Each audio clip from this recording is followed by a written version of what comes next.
You're listening to The Secrets of Star Trek, where we discuss the hidden layers and deeper meanings found in all the Star Trek TV series, movies, and more. And today we're discussing the Deep Space Nine first season episode, Dramatis Personae. I hope my Latin pronunciation is correct. I'm Dom Bettinelli, and joining me today on the panel are Father Jason Tyler. Hey, Father. Hello. And Jimmy Akin. Hey, Jimmy. So how was Dom's ecclesiastical Latin pronunciation, Father? I thought it was good. It was good, yeah. Okay, all right. Good. A little hesitant, but it was good. Exactly. There you go. If I have to pronounce foreign languages around you, Jimmy, I get nervous now. So I have to, because I know you're a linguistics expert. So my Klingon is better. So folks, stick around to the end of the show. We do have more of your awesome listener feedback that we want to share with you. And Jimmy, why don't you give us a recap of this episode? This week, a Klingon ship rocks up to Deep Space Nine and promptly explodes. It blowed up real good. The only surviving officer beams over and says just one word, victory, before dying. Soon, the command staff of DS9 are acting strangely, and it turns out that under the influence of a telepathic matrix, they're acting out the roles played by members of a dead alien race that the Klingons encountered. Fortunately, Odo is immune to the effects of the mind control, and he convinces a mind-controlled Dr. Bashir to develop a way to expel the telepathic matrix from those it's controlling. He then manipulates all of the affected crew members into coming to a cargo bay and triggers Dr. Bashir's program. He then vents the telepathic matrix that was controlling them into space. The end. That was pretty straightforward. Father, what'd you think of this one? I thought it was okay. Not spectacular, but not horrible either. For the first season, it's above average, I guess, in that way. I think some of the conflicts between the Federation and the Bajorans are what can help make this episode work a little bit. We'll see that more at the end of this first season, and we see it done much better in Voyager when you have the Federation and Maquis conflicts, which are a much more natural conflict because obviously the Federation and the Bajorans are allies here on Deep Space Nine. Even though even among allies, you're going to have some friction, you're going to have some difficulties there. I think it's pretty clear somewhat early on in the episode that there's some outside force that's making people act weird. And so in some ways that takes out some of the drama that could have been there in the sense of, when you start wondering why Sisko's obsessed about this clock or why Kira's, more concerned than she ought to be maybe about the Valerians or whatnot. So anyway, with all that being said, yeah, I think it was overall not bad, but it could have used maybe an outside threat or something, say if the Valerians were getting upset about being stuck at the station and we're getting ready to cause more trouble with that. I think that could have helped things a little bit better along, but overall not bad, but not spectacular either, I'd say. Jimmy, what about you? I'd agree with the basic assessment. It's okay for first season. It's not great. It's not horrible.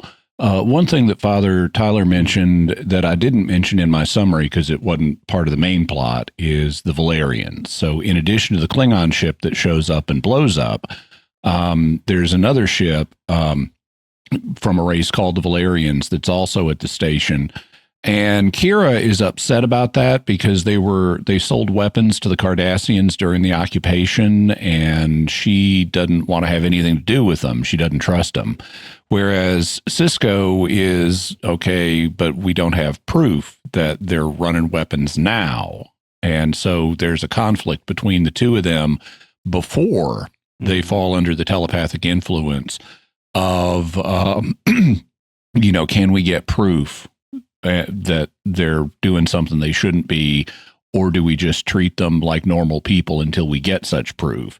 And it's pretty sharp conflict. It's interesting. I noted this is clearly first season because at the Kira and Sisko are not yet bosom buddies, right? And at the beginning,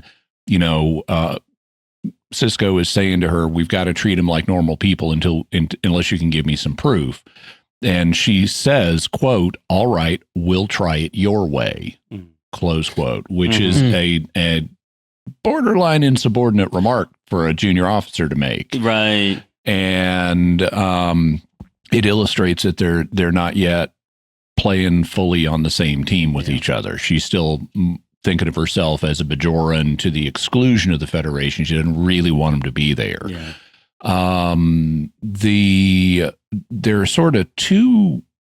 I think one of the interesting things about this is it gives the actors a chance to play different roles.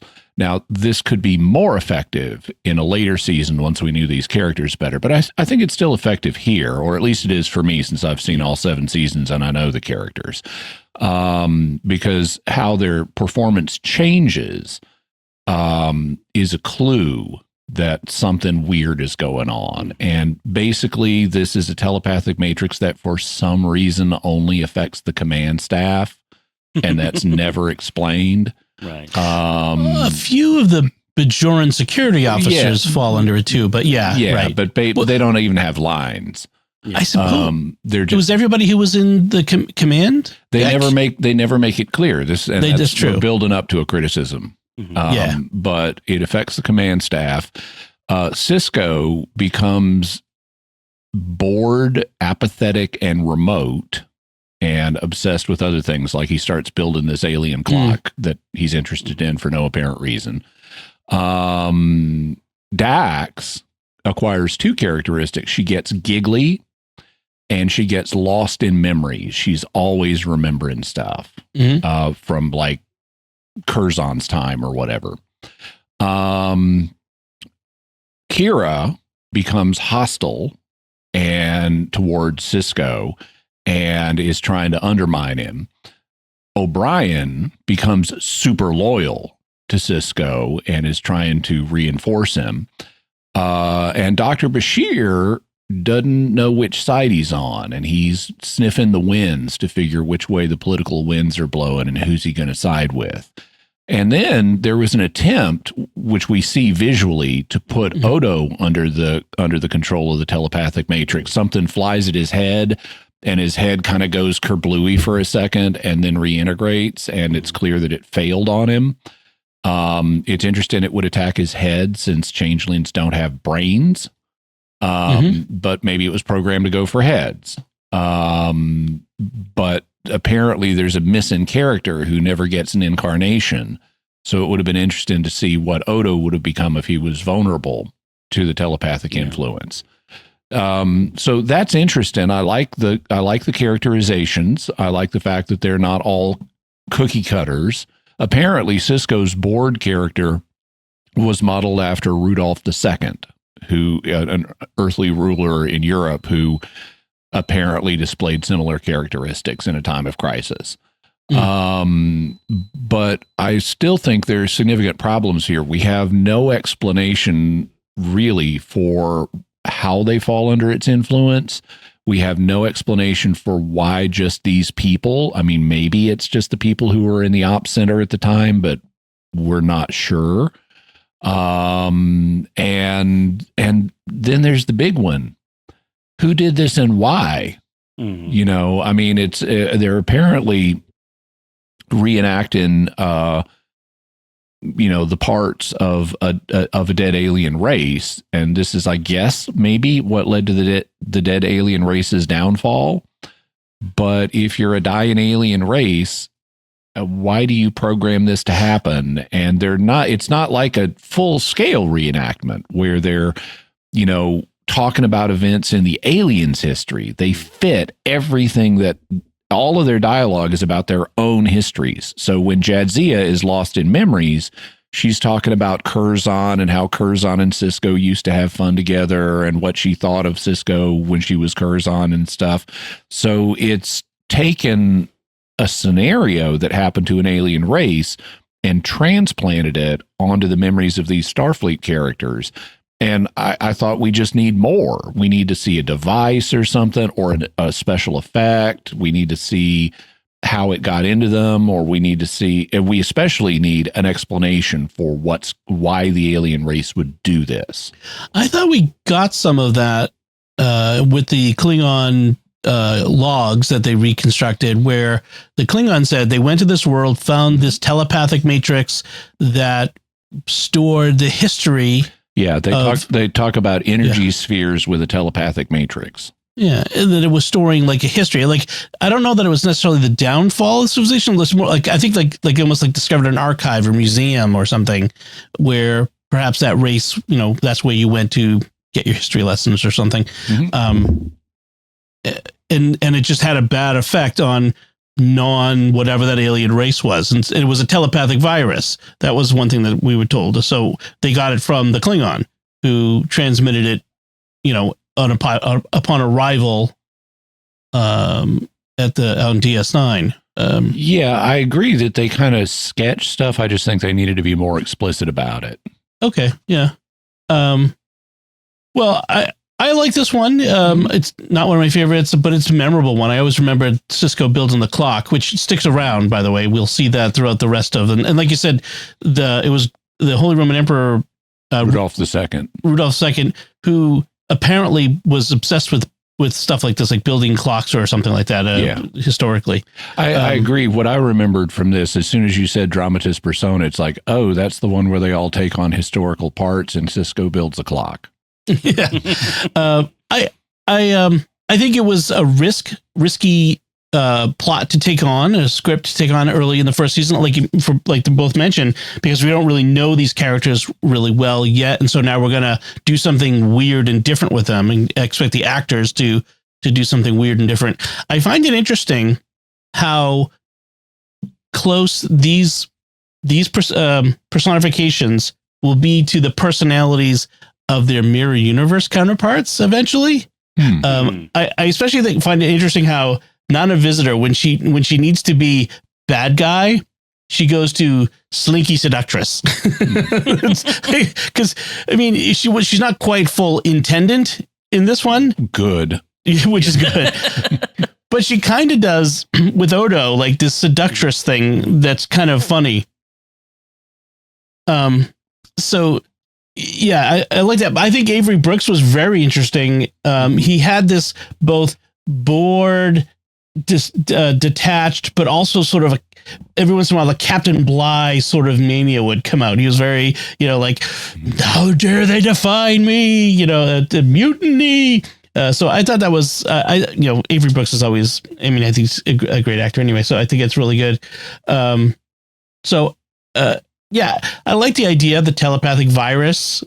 It's it's a little, it's not super different from, we've seen similar virus things, alien virus things, but where it kind of imposes a personality on them. But yeah, I thought it was an interesting plot to kind of tease out what's going on. Why is everyone acting so weird, and have it sort of start subtly at first, but clearly early on, something's weird going on here with this. And one thing that I thought was they, on the writing level, that they hit a little too hard was there are a whole bunch of conversations like, have you ever thought about what side you'd be on if you had to choose? Right. And they went to that well too many times for my taste. It's just, that's a minor thing. They just a few, snipping a scene or two with blue pencil would have been fine to cover that. Yeah. Yeah.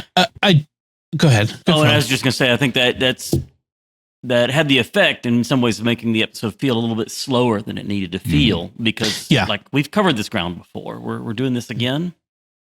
So. I do want to say, I did think it was, I agree with you, interesting how, early on, we still have this, before the virus hits, this clear disconnect between Kira and Sisko. She doesn't quite trust him yet. They're still the aliens who've taken over, that sort of thing. I did like that part. One thing that I was amused by, so the thing that Kira is concerned that the Valerians are trying to smuggle through the station is something called dolomide. And Sisko makes it clear there's a difference between weapons-grade dolomide and regular dolomide. And if you want to prove that they've got weapons-grade dolomide, look into the history of the ship and see if they've been to a planet that has dolomide refining facilities on it. Well, what I find interesting about that is it sounds very much like dolomite which is a stone that exists but has no weapons grade properties. It's also got a D in it, so it's dolomide, not dolomite. But dolomide is a real thing too. Dolomide is an analgesic. It's part of the same general chemical family as aspirin, and it's often used with aspirin and caffeine in over-the-counter pain relievers. And so I guess if there is such a thing as weapons grade dolomide, it's the only bomb that blows up and you don't feel any pain.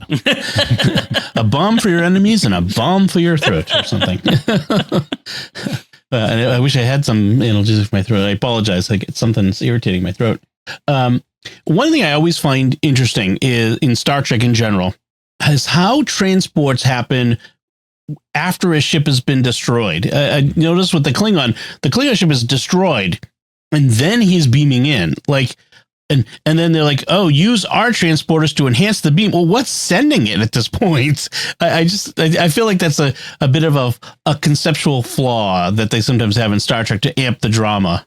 My headcanon on that would be that he initiated the transport before the ship blew up, and then it's in process and still like it transmits a packet that can't fully reintegrate without the transporter on the other end, so they use theirs. Right, probably. And they had difficulty, which probably maybe was like the biofilters encountering the virus and not being able to deal with it. They don't say, which was another thing they could have done, eventually to kind of explain things. Also, when he beams over, he says victory in English instead of saying kapla, which is normally they leave that untranslated for us. I know.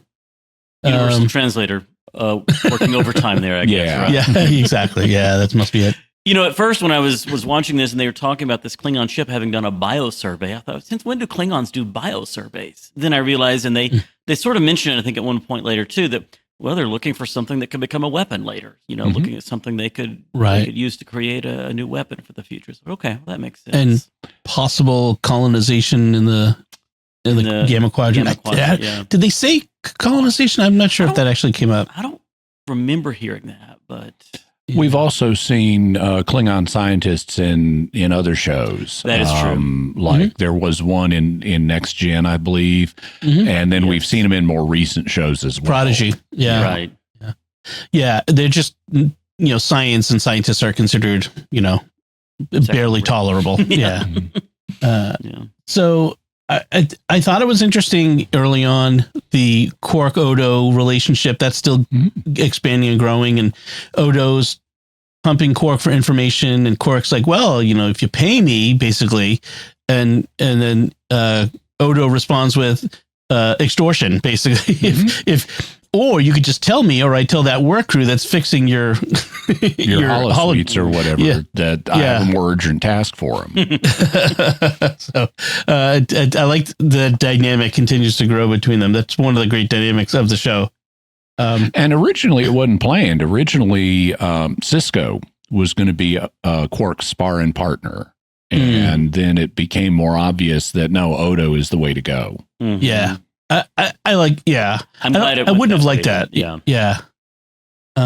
Odo also, they actually use Odo really well in this, because he also sort of masterfully manipulates Bashir. Yes. At the end with the idea of, maybe we have to eliminate whatever this is, because it gives the other side an advantage. Because by this point, Bashir, I think, was on Kira's side. He'd seen the winds blowing and switched to her. So I thought that was a really nice move on his part, and then almost gets caught when he has to then say, oh no, I'm just, playing him so that we can get the advantage. I thought that was really nice moves on his side. I thought that was nice, 4D chess from Odo to, he doesn't have the skills to drive this telepathic matrix out of people. So he goes to the one who does, who's, even though he's under the control of the telepathic matrix, he finds a way to talk him into it. Exactly. Yes. Yeah. And Bashir is clearly under the influence, but doesn't want to admit it. It's not affecting me at all. And Odo's smart enough not to argue that point, but just to kind of roll with it and to move him in the direction he needed. I mean, this is the guy who managed to be the law and justice on board a station run by the dictatorial Cardassians, to walk that line. He's probably very much used to it. So, although, again, they hadn't really fleshed that out at this point in the writing. Kira also gets really cold when she's under the control of this. I mean, she's trying to convince Dax to be on her side. But then when she's frustrated with Dax, and she just tells Dax, I'm going to get rid of Cisco one way or the other. Don't make me get rid of you as well. And it's like, whoa, you just confessed that you're willing to kill Cisco. Don't make me kill you too. That's pretty cold. Yeah. Again, it shows Kira's roots, right? As a terrorist / freedom fighter. I mean, I'm sure she was pretty ruthless in that previous profession. Yeah. And I like that. That's one of the things I like about DS9 is it's showing how, this isn't the nice, clean Federation. This is the frontier. And this is Bajor is a society coming out of oppression and trying to figure out how to be a modern, democratic, liberal in the large L sense, society, kind of to join the Federation of Planets, at least in that style. So I like that they're kind of digging down into their psyches. And it's kind of, I think, what the virus did was kind of dig down and pulled out aspects of their personalities to show, the dark elements in their personalities, because they all had them. And I think that's one of the interesting explanations. And they could have done a little more on that, is the idea of this is part of who they are. It's the dark part, but it's part of who they are. And it's just pushing it forward. It's not imposing from outside, in a sense. Yeah. It also looks to me like the telepathic matrix found the people who could best play the parts and then imposed those elements on that person. Yeah. There's a particularly good moment with Dax later on where they have this confrontation scene in Ops before we get to the climax, and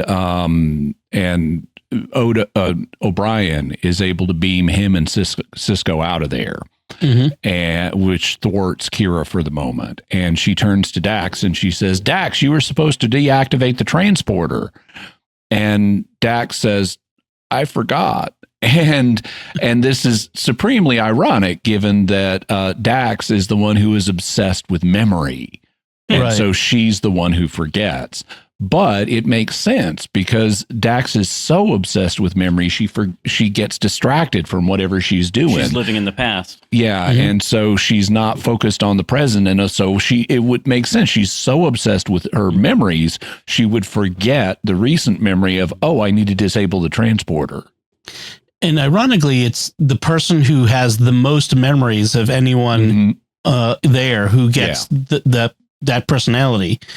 So I thought that was interesting. I thought it was interesting too, like, because both Dax and Jadzia, there's two separate minds that work here. I guess that's my understanding of the symbiotic Trill of the Trill. Two separate minds ish.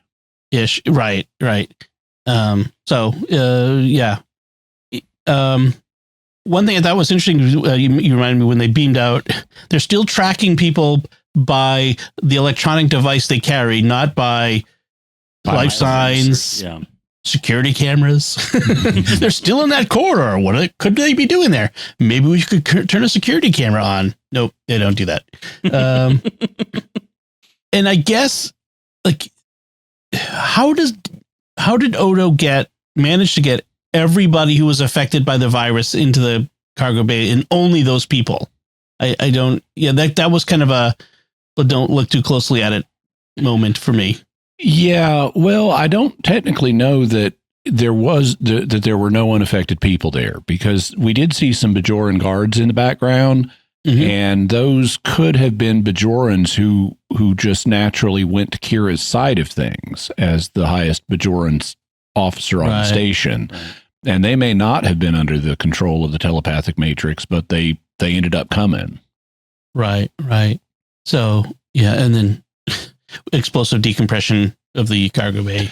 Yeah. So for people who haven't seen this recently, Odo activates once he's got all the key affected people in the cargo bay. He tells the computer to activate Odo 1, which is the program that Dr. Bashir developed to drive the telepathic matrix out of everybody. And apparently it has no effect on you if you're not under the control of the telepathic matrix.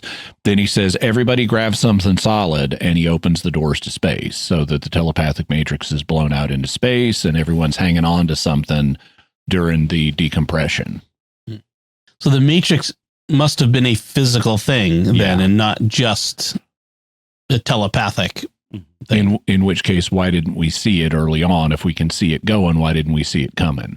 Yeah, exactly. Even if it was just something like the Klingon was glowing when he beamed over. Right. We didn't, Right.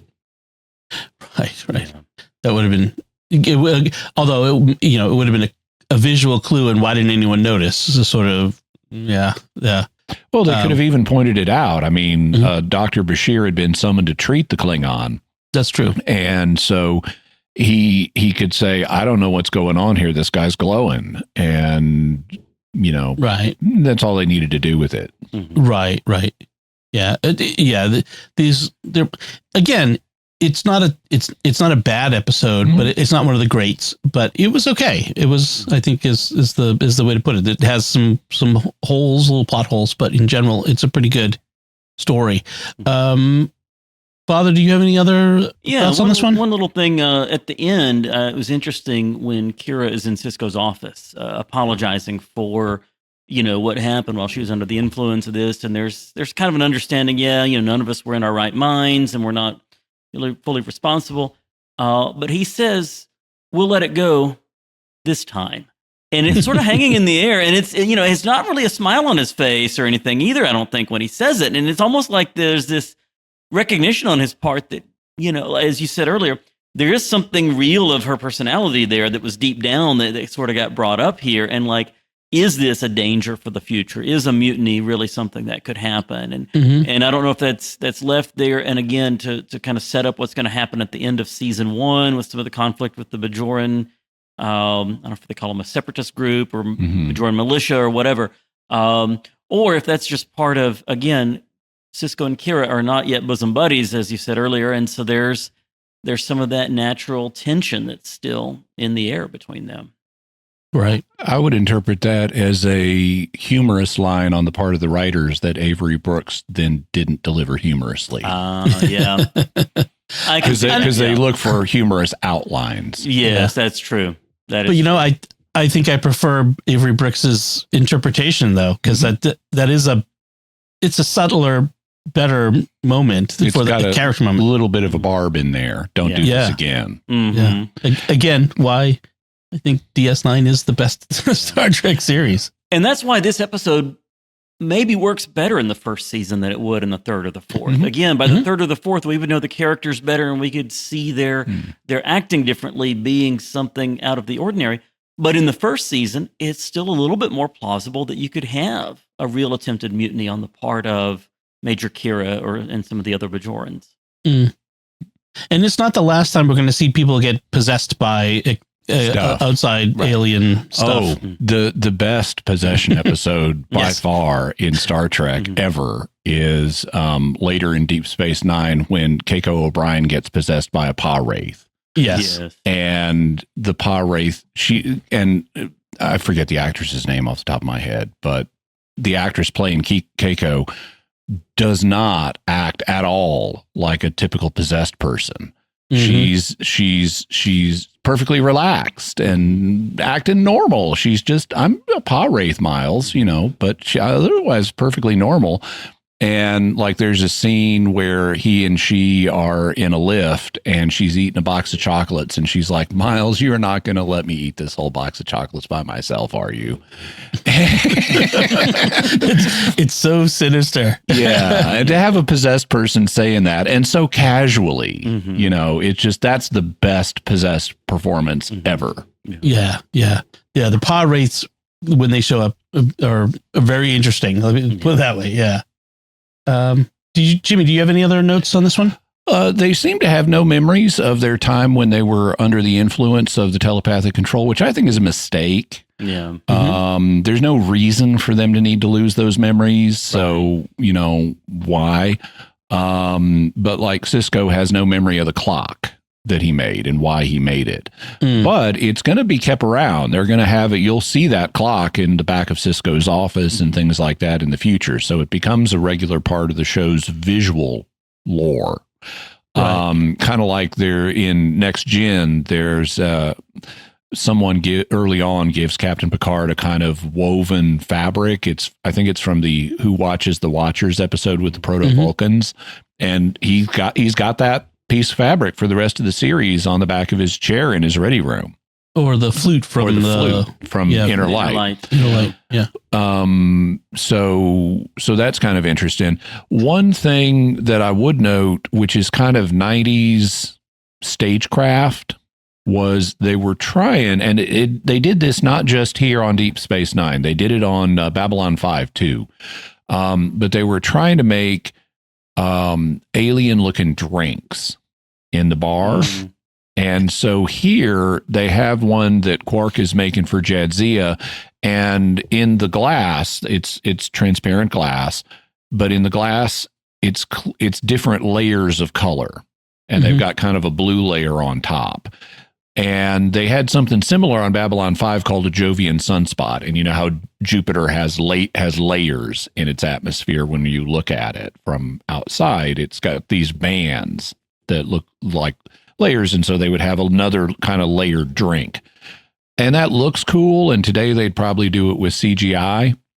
But it's clear back in the 90s, 80s and 90s, they were doing it with Jell-O.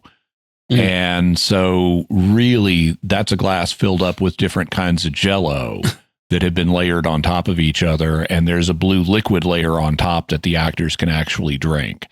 And it becomes clear when Terry Farrell takes a drink and then she lets Nana Visitor have a drink out of it, and it's only that blue layer is moving. So I appreciate the stagecraft attempt, but it looks better as if you leave it alone. Later on, I remember Quark makes one that I think they do CGI with, where it's like he flicks the rim of the glass and it does the whole thing. Yeah, they'll do CGI with it later. But yeah.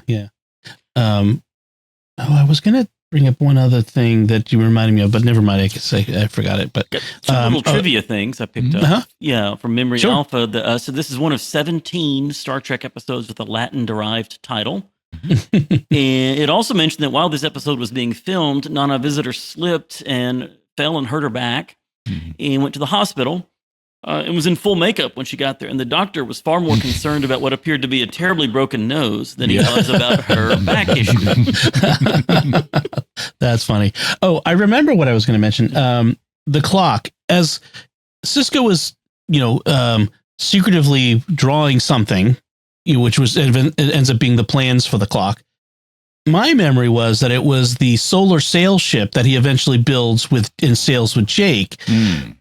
But isn't it a similar way that he gets those plans? I had this recollection that the solar sail plans that were acquired in some weird alien way, like that. But I'm not remembering that. I'd have to go back and watch those episodes. Yeah, I didn't think to go and look. Yeah. So we'll have to see.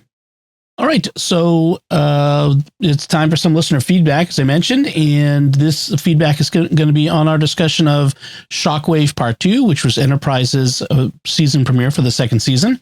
New Jersey Esperantist on YouTube writes, I thought the support that T'Pol gave in her little speech at the end of the episode was awesome.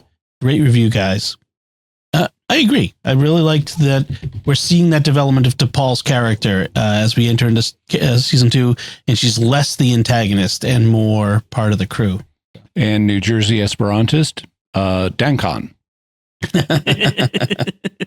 And then we got an email from Colin who writes, first of all, thank you for all you do. I'm going through some backlog of the Secrets of Star Trek now and loving it. The scenes in this episode with Archer in the post-apocalyptic future were always memorable to me. They reminded me most strongly of the Twilight Zone episode Time Enough at Last, or a book lover finds himself the lone survivor of a nuclear war with nothing to do but read his books and figure out how to survive. The dark apocalyptic background with books scattered around and no way to escape always tied those two scenarios together in my head. Anyway, thanks for all you guys do. P.S. Also, when are you going to do the next-gen episode, The Measure of a Man? I'd be very interested to hear all your takes on Picard's and Riker's arguments about whether Data is a toaster. So, second point first, Measure of a Man is a season 2 episode, and we're coming to the end of season 1 of TNG, so shouldn't be too long, he says. And spoilers, Data is a toaster. I think the conclusion is Data is a toaster. Incidentally, the Twilight Zone episode that you mentioned, the man in that is played by Burgess Meredith, who later went on to be the Penguin in Batman. And and for those who haven't seen it, the twist, since it's a Twilight Zone episode, is he pines for a day when he can just read, and then, but he can't because of how busy the pre-nuclear war world is. And then the nuclear war happens, and he has time enough at last, the title of the episode, to read books, and then his glasses break. Mm-hmm. Yeah. That's the twist. I was doing the Burgess Meredith impression of him as the coach in Mickey in Rocky. Yes. You can't win, Rock. You can't win, Rock. Get that awesome rasp. And then our last comes from Stotts, who writes on YouTube, excellent point on all the admirals and higher-ups throughout all the various series. Even the Commodores from TOS like Decker and the one from the Galileo 7. TNG had their fair share, as did DS9. Similarly, on Stargate Atlantis with Woolsey, pompous windbags who we were meant to hate, Admiral Forrest was a nice change indeed. Although I'd point out that Woolsey wasn't actually military. He was a civilian. They also employee. had, I'm blanking on his name, but the guy who became president on Stargate, who was meant to be Kinsey, yeah. Guy who played the banjo in Deliverance and also appeared as unsympathetic characters in Star Trek. Yes, he was Admiral Jellicoe. Yep. So another Badmiral, as you so well coined that. I think I like that phrase, that word. Although DS9 that we were mentioning earlier did have a couple of good admirals, including that one who was running the Dominion War from the Federation side at DS9. Yeah, he was the first really sympathetic admiral we had. They had some admirals in Next Gen that were okay, but there tended to be friction between them and Picard, like Admiral Nechayev. Right. You know, she wasn't bad, but she had sharp elbows. Now, whereas the guy running the Dominion War, whose name I'm blanking on, he was actually sympathetic. He was a total good guy. Right. And you get Admiral Hansen in Best of Both Worlds. Seemed like a pretty sympathetic. He gets killed off, obviously, but he's not around very long. But the bad fate of the admirals. Only the good admirals die young. Yes. All right. Well, thanks everyone for your feedback. We do appreciate getting that. And so now we'd like to take a moment to thank our patrons who make it possible for us to create the Secrets of Star Trek, including Haley M, JM, David T, Mike B, and Joshua W. Their generous donations at sqpn.com/give make it possible for us to continue the Secrets of Star Trek and all the shows at StarQuest. And you can join them by visiting sqpn.com/give. So that's it from us. What did you think of Dramatis Personae? Let us know by commenting on the show at sqpn.com/trek, our Facebook page at facebook.com/StarQuestMedia. Send us an email to trek@sqpn.com or visit our Discord community at sqpn.com/discord. You can also watch The Secrets of Star Trek on our YouTube channel, youtube.com/StarQuestMedia. We'll be back next time when we'll be discussing the Voyager episode, Scientific Method. Until then, Father Jason Tyler, thank you for joining me and sharing The Secrets of Star Trek. Thanks, Tom. And Jimmy Akin, thank you as well. I know something about Scientific Method, so I guess we'll see how well this episode holds up. In the meantime, kapla. And once again, I'm Dom Bettinelli. Thank you for listening to The Secrets of Star Trek on StarQuest. And remember, what if you had to choose sides? Just remember who your friends are.